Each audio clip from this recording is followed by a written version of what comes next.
So at this time, I'd like to share some perspectives on a teaching from the Buddha.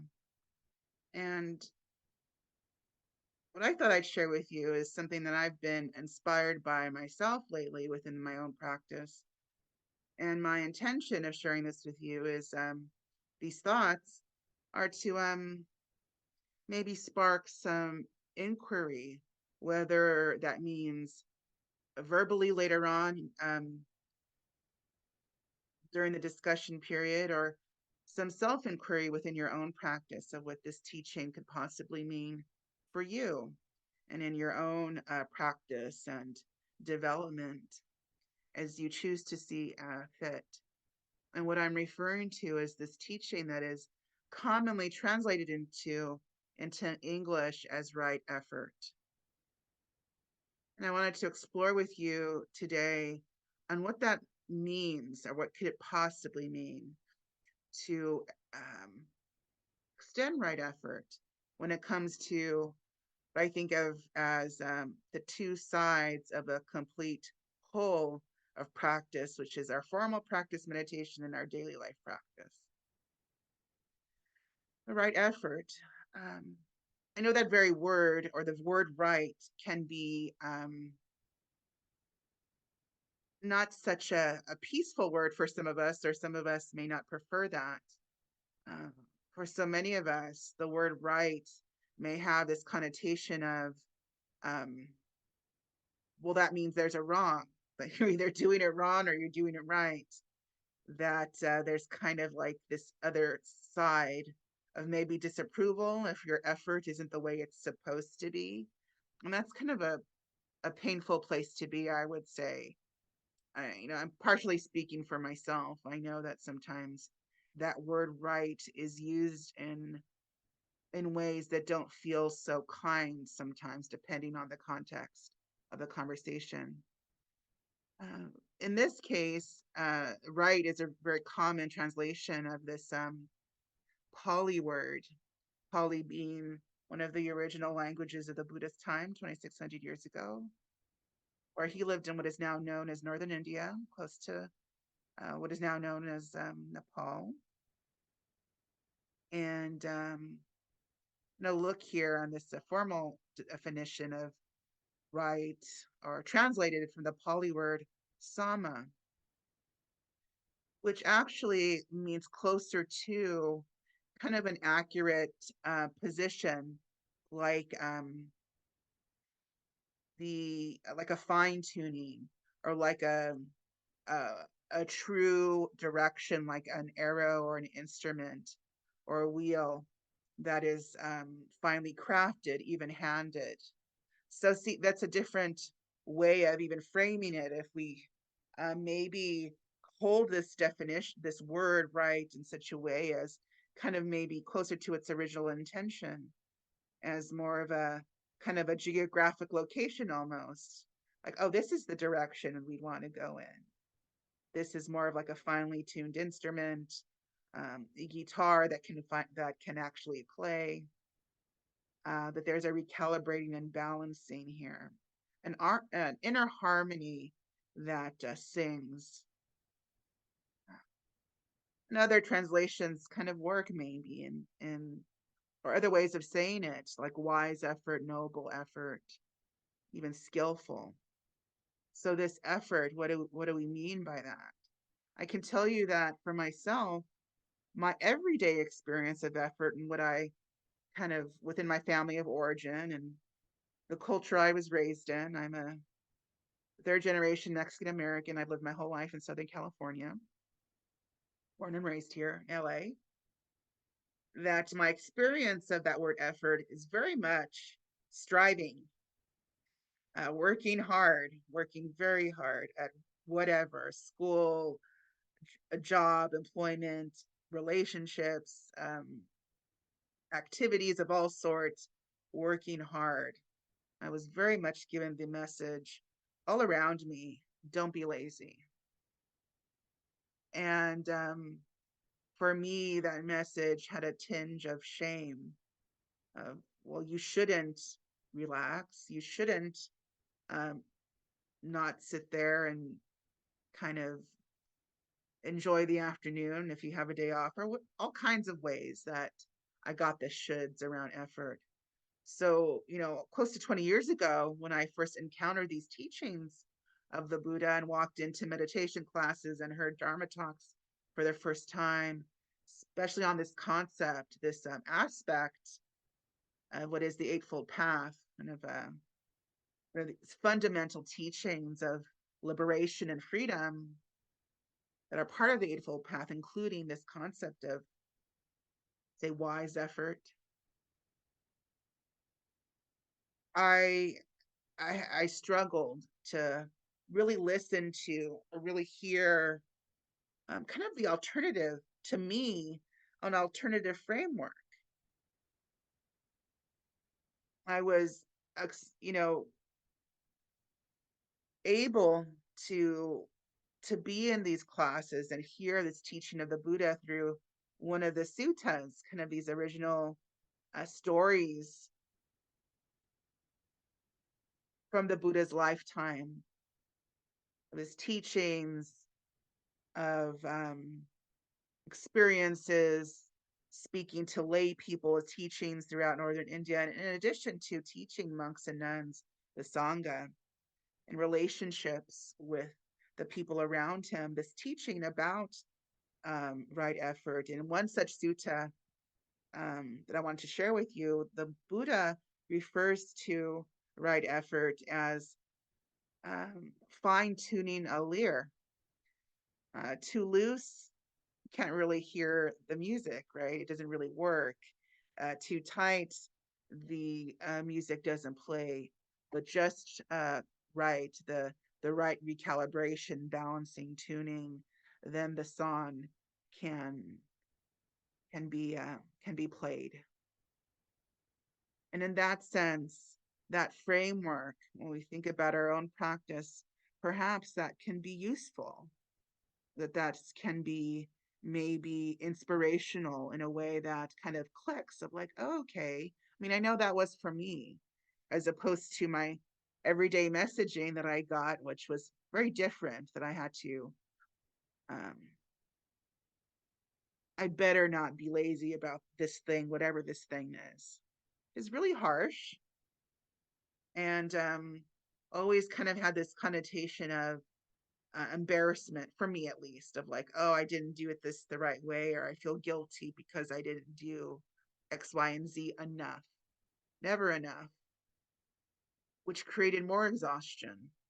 Like, how can I have a daily practice if there's kind of this specter over me, kind of judging whether I was doing it enough or doing it okay enough, or whatever that could possibly mean. So just this teaching in and of itself, I found freeing. Kind of, well, what if we think about it in a different way? What if we consider this alternative perspective that was an alternative to me, of perhaps practice can be a more of a fine tuning? And so with kind of this understanding, or this new understanding, this introduction of, perhaps what I also heard was this introduction of some kindness, some lightness, curiosity, of asking, what could right effort mean within the context of my life? What would a fine tuning actually look like?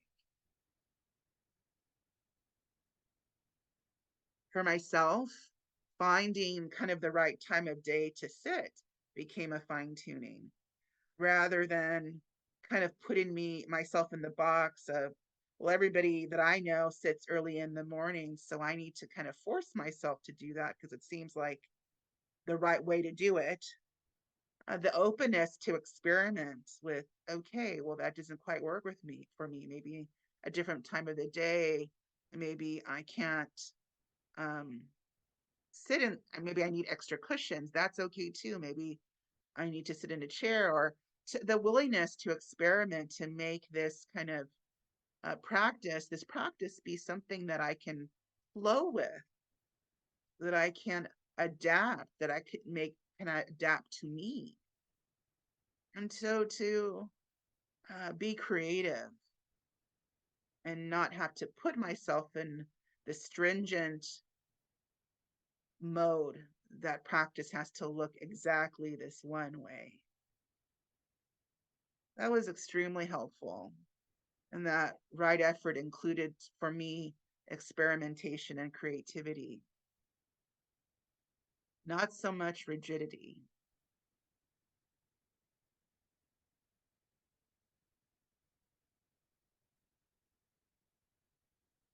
I remember years ago going speaking to one of my teachers about the daily practice, and this was a while ago, maybe 13 years ago. And I was telling the teacher at that time, I cannot sit every day, just can't make myself do it all 7 days. I don't know what to do. It feels so hard. And he said something very surprising to me. He said, well, I was surprised. He said, oh, take a break. He said, oh, it's okay.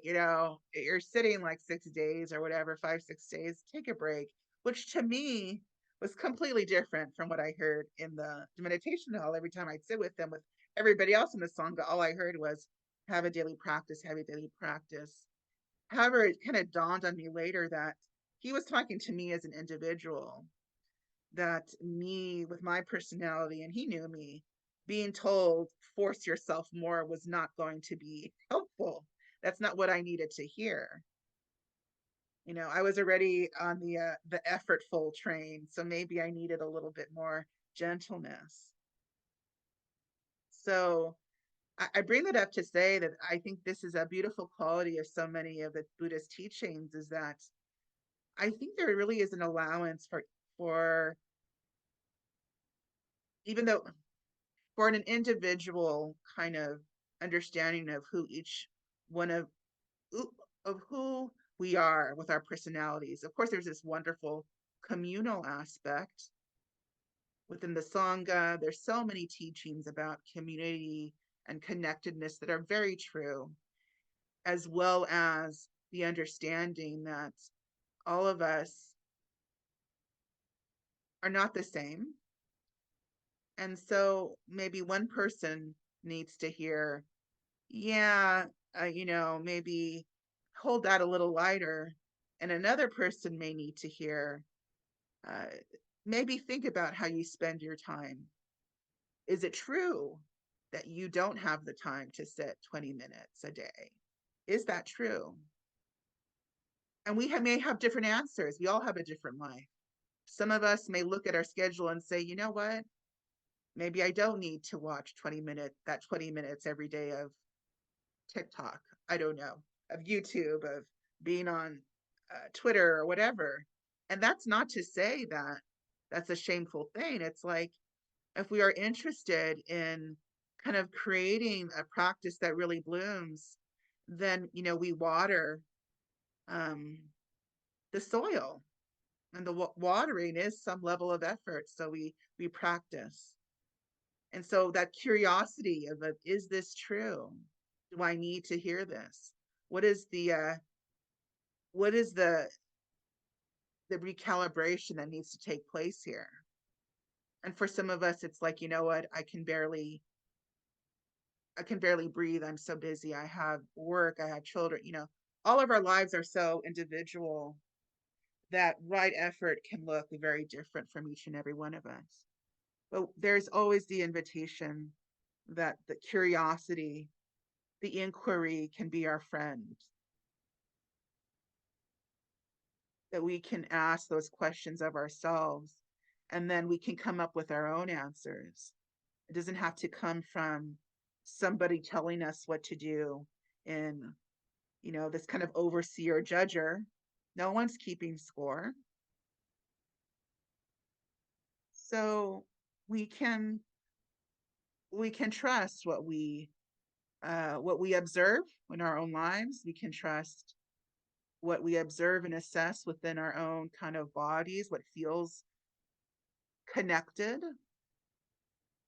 If there's tension in the body when we think of like maybe sitting more, why? What is that?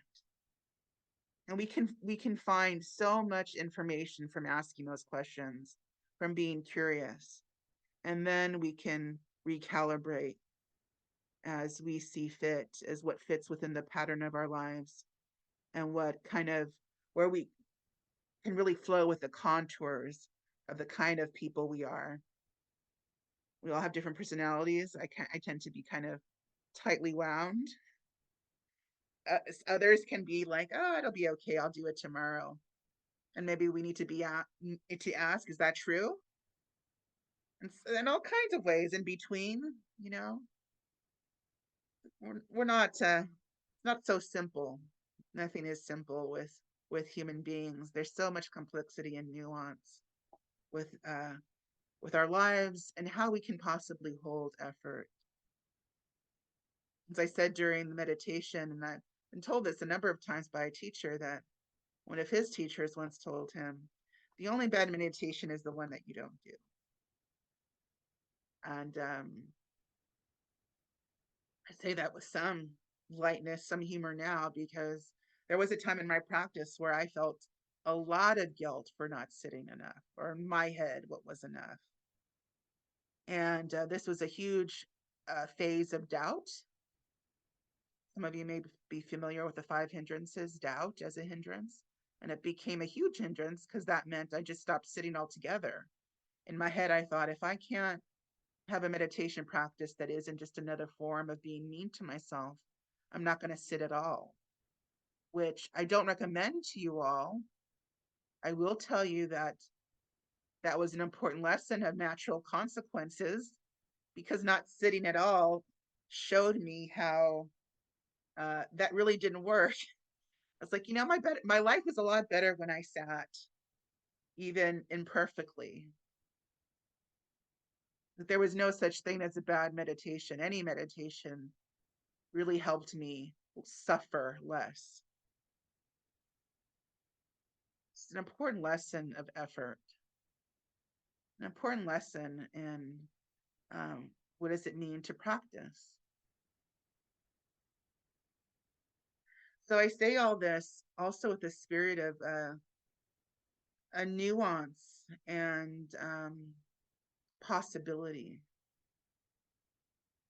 There's these different facets of effort, not only just having effort at all, but what are we actually trying to do? That includes applying maybe some of the teachings of the Buddha in addition to mindfulness, where we may be fostering in our lives more loving kindness. We may be looking at our lives and thinking, I'd like to also plant the seeds for maybe greater compassion, also a teaching of the Buddha. How can I create maybe a little bit more concentration than my practice? So there's a place for cultivating these wholesome qualities and noticing what's not wholesome and putting some effort in maybe creating conditions where the unwholesome doesn't rise as much or at all. That's a tall order. One example I'd like to give is maybe an unwholesome quality of self-criticism. And I don't mean correction, or maybe you think of this, I mean actual like um, almost self-harm, where it's like, you shouldn't do this, and if you do this, you're bad. I offer that because that's a real struggle that I have, an edge of my personality when I've been told many times I can be very hard on myself. That isn't wholesome. So I've had to kind of think about what it means to really invest in a practice maybe of metta, loving kindness, compassion, as a way of also fostering, of really watering those seeds of where I am less inclined to come from that harmful space to begin with. That's an example of another aspect of right effort, where we're also thinking about, yes, acknowledging what is true. It's important to know. If I wasn't aware of that harshness of my personality, I wouldn't know. I wouldn't be aware of what of what to do with it. Whatever issue or maybe problem or challenge there could be, not aware of the challenge, how can we know how to address it in an appropriate, wise way? Our awareness, our even acknowledgement of what's in the present moment is so important, our mindfulness. Right now, it's like this. This too is occurring, this too is arising. So our non-judgmental awareness is such an important aspect of any kind of effort, whatever it may be. And sometimes once we know, okay, I know the suffering that is here, what is my response?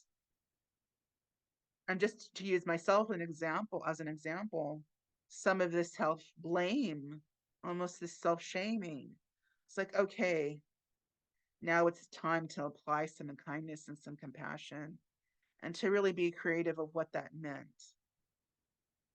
To allow kindness for me to be included in that too. That was some effort and continues to be.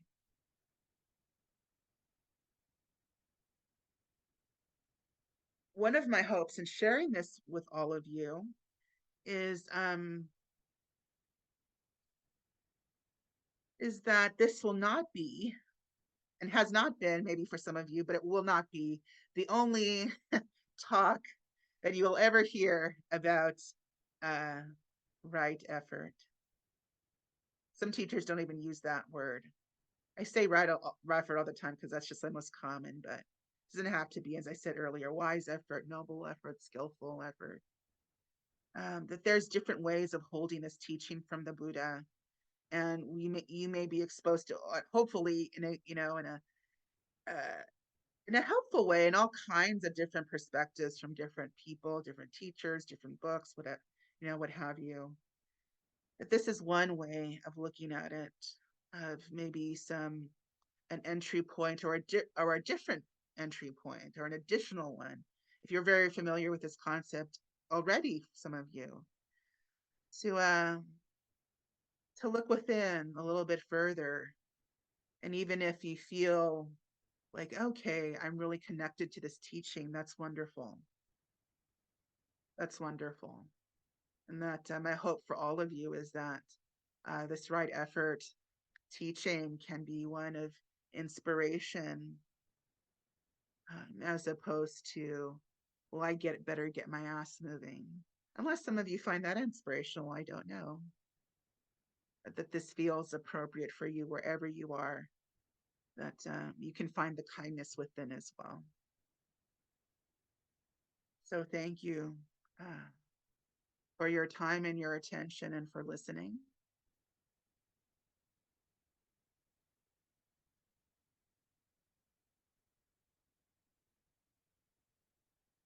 And we have quite a bit of time.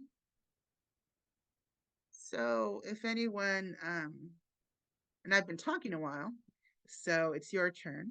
You don't have to talk as much as I just did. I just wanted to open up the floor, so to speak, for you.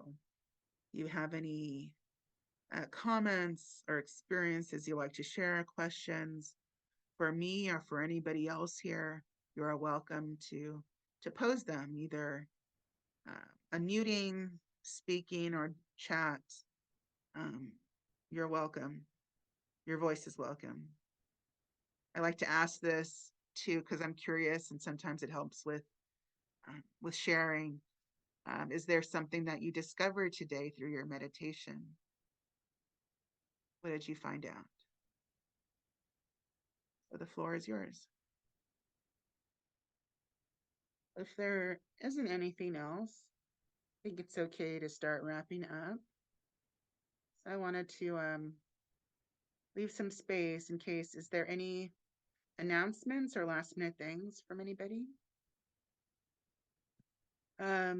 I do day-long retreats. I teach through Inside LA, and I'm going to mention Inside LA because I'll be a part of a day-long retreat March 31st.